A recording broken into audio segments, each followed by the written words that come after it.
Now Joseph's brothers were deciding what they should do with Joseph. Reuben, who was not there, had them put Joseph in the well, and he had planned to return and take him straight back to his father, Jacob. The brothers heard a distant sound and decided to investigate. And what did they find once they peered over the hill? They saw a band of Ishmaelites, slave traders, approaching. And then they started to think among themselves, maybe we can sell Joseph to them. Now Joseph was in the well, and so they went to get Joseph from the well and take him to the slave traders. So they got Joseph out and escorted him. And then when they got Joseph to the slave traders paid 20 silver coins for them. Joseph got onto the cart and then he was driven away, and they were on their way to Egypt. Now the journey to Egypt wasn't a short journey. It took many weeks, but eventually they got there, to the land of pyramids.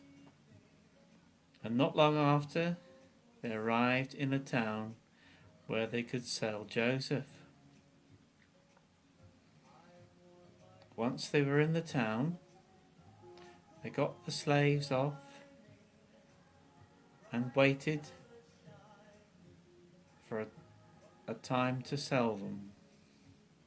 And as it happened, one day Potiphar came through with his wife and saw Joseph and asked the slave traders how much for him. He got onto their cart and he was driven back to Potiphar's farm. On the way there, they passed through yet more pyramids before arriving at Potiphar's house.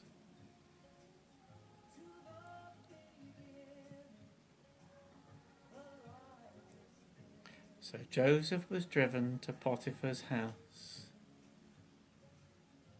and not long after he arrived, he was passed over to the foreman, who immediately put him to work. They gave him the job of looking after the animals, and he was very good at looking after the animals because the Lord blessed him. And then after he'd been looking after the animals for a while, he was sent into the fields to help the servants gather crops for Potiphar's farm. And again, he was very good at this because the Lord blessed him.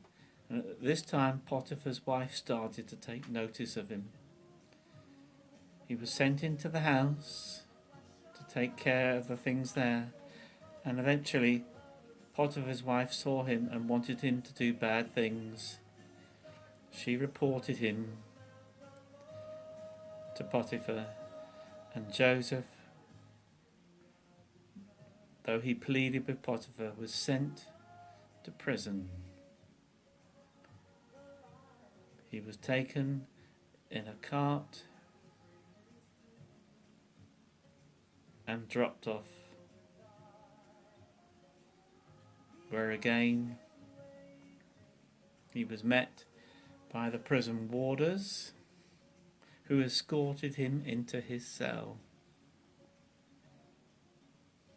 While he was in the cell, after some time, the cupbearer of Pharaoh and the baker arrived in the prison. One night they were asleep and they dreamed, but they were sad because he didn't know what the dreams meant.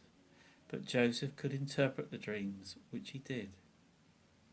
He told the cupbearer that he'd be restored back to his position next to the king, but the baker would not be restored back to his job of baking bread. So the prison warders took the cupbearer away, and they also took the baker away. And they were presented before Pharaoh, but meanwhile Joseph was left in the prison on his own.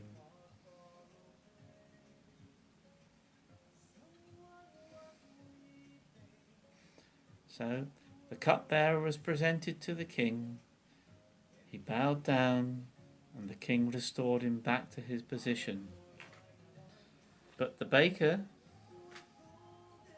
was not, and he was taken away.